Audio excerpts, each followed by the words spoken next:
Kamusta mga tol? Reaction tayo sa naging panalo ni Albert Pagara via majority decision. Isang Chinese man ang nakalaban niya sa Iloilo. Sumabot ang laban nila hanggang 10 rounds at maganda naman yung nakita natin. Pero ang pinakaunang napansin ko kay Pagara mga tol, syempre ito yung comeback fight ni Pagara. Hindi pa ganun kapulido ang galawan yan. Kasi matagal din ito na bakante. So unang napansin ko kay Pagara, napagod siya hanggang 10 rounds. Yung naging style ni Pagara talagang to. Dinidikit na lagi yung ulo niya para makapag body shot.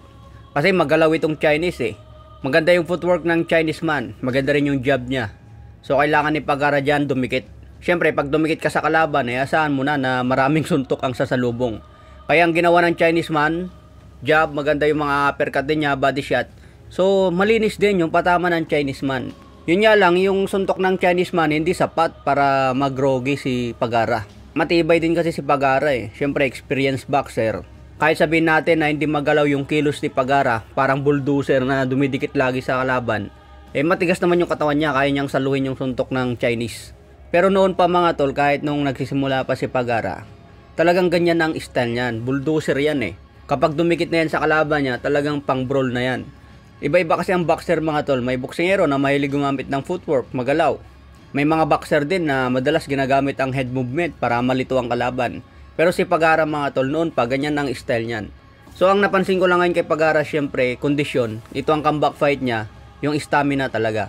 Kasi pansin ko pagdating ng round 6 hanggang round 10, may pagod na talaga si Pagara. Kung titignan yung laban mga tol, close fight talaga eh. Pero iba kasi yung nakikita ng mga judge sa ringside kumpara sa atin na nanonood lang sa cellphone. Tayo kasi kuha ng kamera yung nakikita natin. Pero yung mga judge, nakikita nila sa mismong laban na. Ang decision ng mga Horado, majority decision, pabor kay Pagara.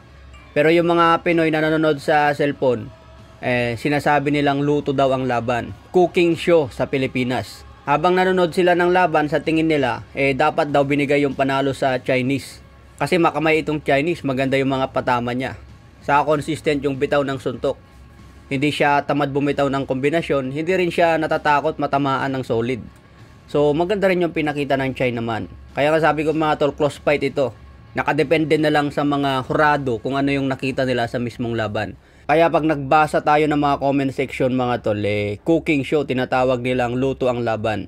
Mahirap kasi i-judge ang isang laban mga tol kapag close fight. Lalo na kung nanonood lang tayo sa cellphone.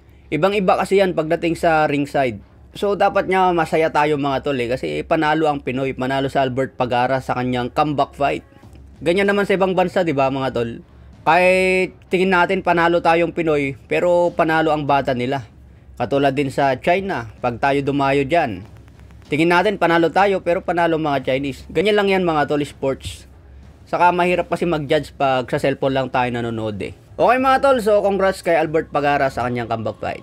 Maraming salamat mga tol, God bless po.